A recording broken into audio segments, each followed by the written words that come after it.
On Divorce Court today. Will burning up the back door make her husband more faithful? That's the question Aquanetta tried to answer when she thought she heard Donnell upstairs in bed with another woman. He says he was alone, but she has another match. Donnell Overstreet and Aquanetta Overstreet have brought their dispute for Judge Lynn Toler to resolve.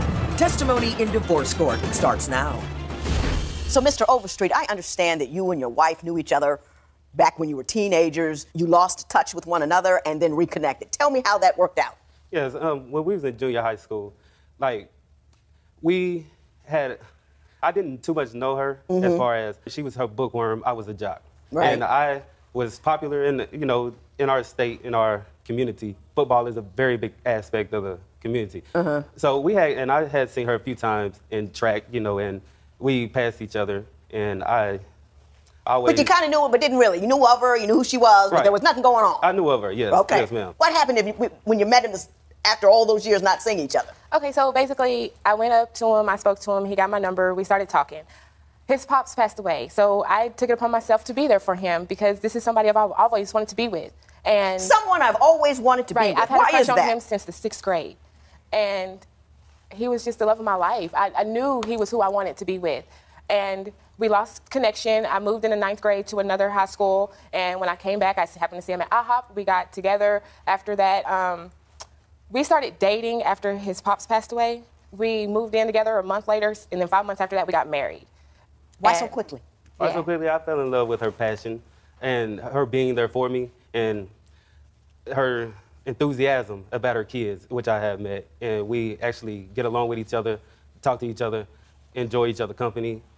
So how did we end up here? Well, I was laying on the bed, and I was kind of like hurting from my job, and I heard us banging on the door, back door, and she was back there screaming and yelling, "Is that back there? Is that in there?" So I open up the door, and she darts in, and she goes straight to the bathroom, comes back out, and pours, like, I guess it was some kind of hair product or some nail polish and something, and just lights the back door on fire. Yes, and I had to get the flour from out of the kitchen and dump it on the fire. Put it out the door. Put it out the door. The cops come, and the fire department comes, and the insurance man comes, and they explaining, why am I still in this situation? And I told them, some people still need a chance, but at the time I did not press charges. Mrs. Overstreet, do you want to explain why you lit the door on fire? I do. Well, it kind of extended from the day before. The day before, I'm a night owl, but I happened to go to sleep a little early. I got up, he was giggling and laughing on the phone. So when I got up, I asked him who he was talking to. He hit his phone, didn't want to tell me, so I went in the bathroom, took it upon myself, got on Facebook. Message pop up. He talking to a female. She's supposed to be in the shower. Okay, why y'all talking about... Hang on. Hey, I'm going to get back to you. Why are y'all talking about being in the shower? He's talking about don't get your phone wet. She's talking about I won't. Then she's talking about asking him, does he remember when they kiss and stuff like that? So I confront him. He tells me that he don't remember them kissing. Who don't remember kissing somebody? So the next day I called him, told him I'd be home at 7 o'clock. I came home at 5, and when I walked in, there was no TV on, there was no nothing but him laying on the bed in some boxers. He don't never be in boxers at 5 o'clock in the evening. Then he's laying there. I heard a female voice, and I know I did. And I wasn't banging on the back door because I went through the front. And then my back door was unlocked. So I went to the bathroom, grabbed the acetone, poured it around. I grabbed the wood match, and I lit it on fire. And I told him the female's gonna have to get past me. I'll kill them both. And there was Mr. I'm going to get back to you because, what you saw was suspicious, no doubt, but not enough, for arson. So I'm wondering, does he have a background or a history of cheating? He has a history of disappearing. And when he disappears, he don't disappear for a few hours. He disappears for weeks and days. For instance, I had a family member who came out of town. Okay, when this family member came, it was some altercation. So it was either choose him or the family member had to leave and be on the street. I wasn't physically put my family member on the street.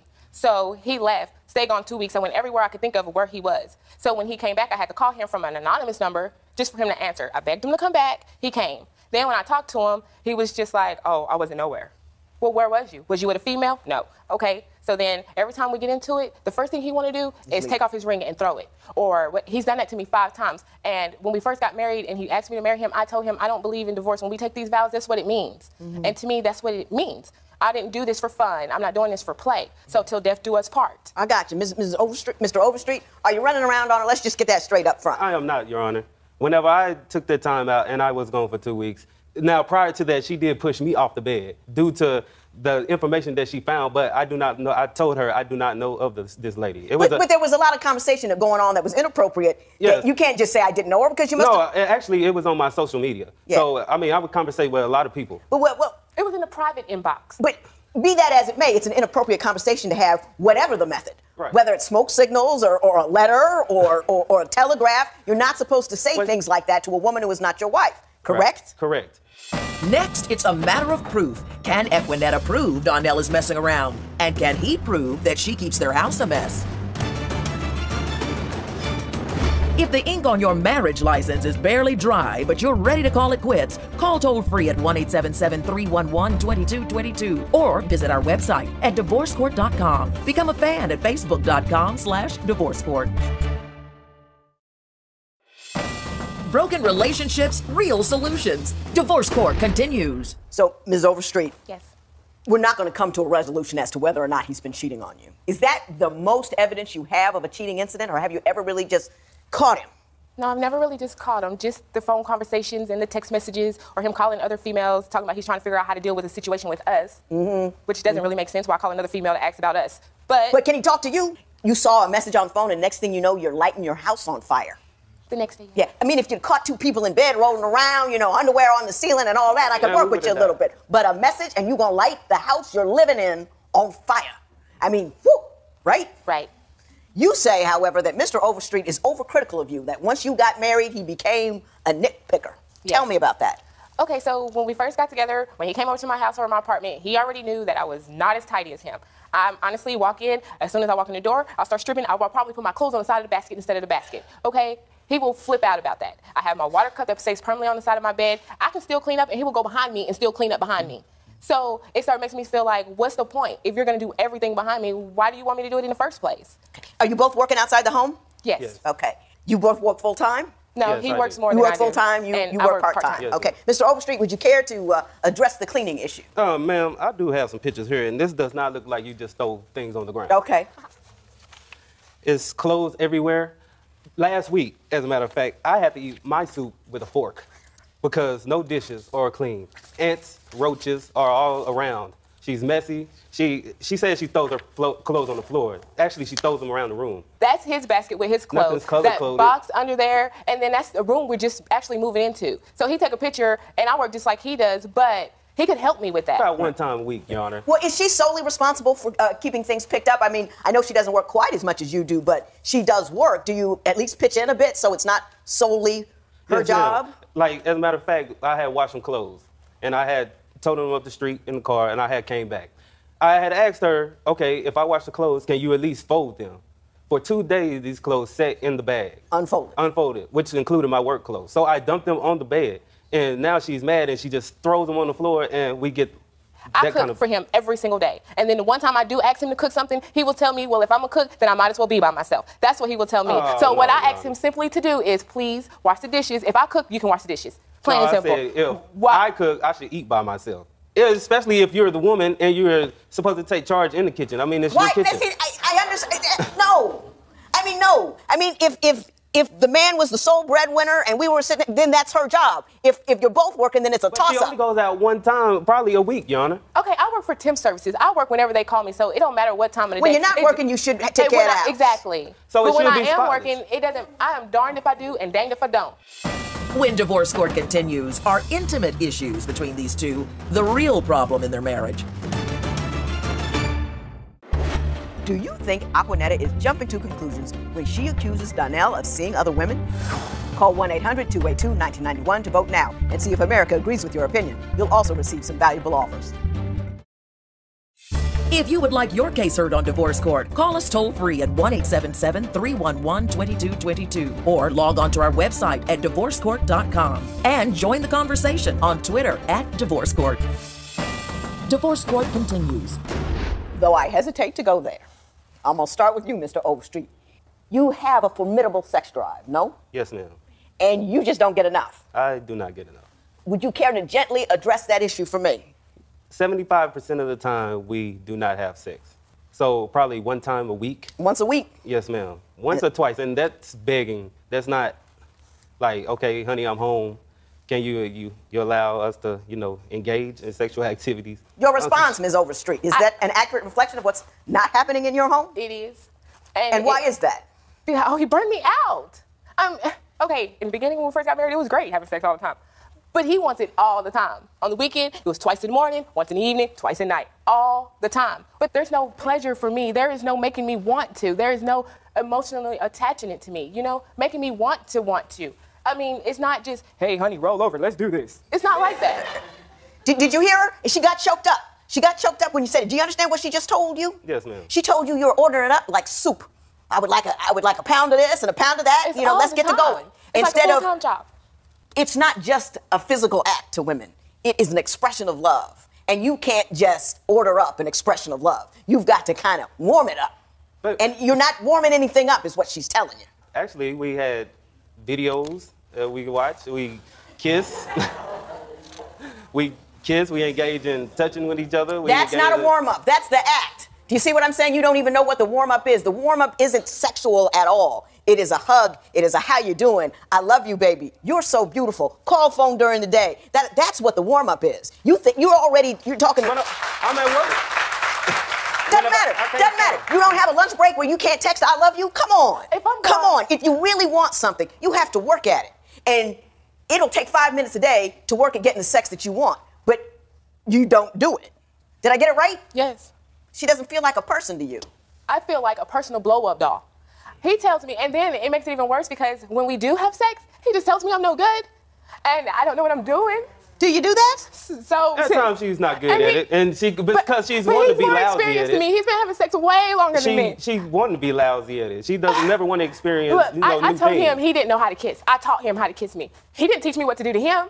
I said, okay, so how about I go get a stripper pole and put it in our bedroom just to try to spice it up. So he told me, why are you gonna do that? Laughed at me and told me I was too clumsy and I can't dance. Well, what is a stripper pole gonna do, Yonder? Exactly. I mean, you can go to a strip club and find somebody who want to do it for. Oh, Mr. Overstreet, you're just not nice. Do you know what I mean? You're just not nice. Judge Lynn Toller's ruling next.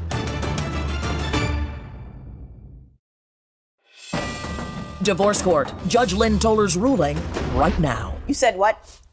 He tells me I don't give him affection, but he don't really give me any affection. Everything is his world, okay? Everything is about Donnell. If it ain't about Donnell, it's not right. I love him, okay? I really love him. If we fight and he leaves, it's me who comes after him. But I asked him, would he come after me? And he can't even respond to that. I mean, I'm more than just somebody for sex. I just want him to love me for me. Like, he'll get mad if I smile or be talking to somebody and they tell me I'm beautiful or I'm pretty. But he doesn't tell me that all the time. But then when they say that or give me that compliment, he'll say, oh, well, you can have her then. Why give me away? Why, Mr. Overstreet, do you, beyond the facts, do you feel her pain? I feel the pain. She's really hurting. Whether or not you think she should hurt or not is another story. But she is in pain. Do you agree with that? I agree. Do you think you understand the genesis or the cause of that pain? Because I'm not showing her that affection. That's part of it. You treat her like she's a doormat? An error. Okay. That she's a mistake. She can do 100 things in the day. It's not right. 99 of them will be good. One of them's wrong, and that's the only one you see. And you stay on that note and stay on it and stay on it and stay on it until she feels like she's nobody. Her life is like a bucket of problems. And every time she does something wrong, it fills up the bucket. And one more thing, it splashes all over. But you never take any out at the bottom. You never give her anything. You never do anything for her. You never love her because she's an error. She's imperfect. She's not giving you everything she wants, so why should she get anything that she wants at all? But, okay, so I don't do anything extravagant or, I didn't say, did I mention the word extravagant? No, you I did not mention the word. I'm telling you how she feels. This is a marriage, and a marriage involves a whole lot of layers of love and care and affection, and she's not getting them. I know exactly what her problem is. You got to be a little less self-involved, Mr. Overstreet, and just because it's something that you don't want doesn't mean that it's not something that she needs. Whatever you're doing is not enough, which is why she's leaving you. Okay. Do you see what I'm saying? And you got to be man enough to inquire and want to know.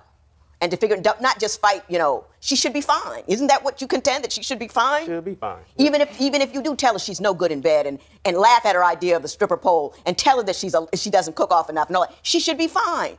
She should be fine with that, right? Yes. And she should have sex with you 5 times in a day, even though you say the things that you say to her.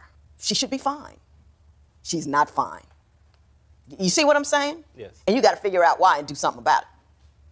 If I were you, Mrs. Overstreet, I wouldn't make this a gesture. I would make this real. I would book up. People who think their lives, their entire lives revolve around them solely and only, that's who they are. And they won't really believe that they need to treat you differently until they realize that you might actually go. Right? Right. I know you came here just to get heard. I get that part. That's why I can't find the money part. That's, and I get that. You didn't get heard. You spoke, but you weren't heard. And you got to be woman enough to decide whether or not this is the kind of nonsense you want to live with the rest of your life. Me, I wouldn't do it. But hey, that's just me. This matter is adjourned. Aquanetta agrees with the judge that she should move on and appreciates the confirmation that Donnell is unlikely to change his ways. Post a comment or submit your case at divorcecourt.com or call toll-free 1-877-311-2222. Follow us on Facebook and Twitter at Divorce Court.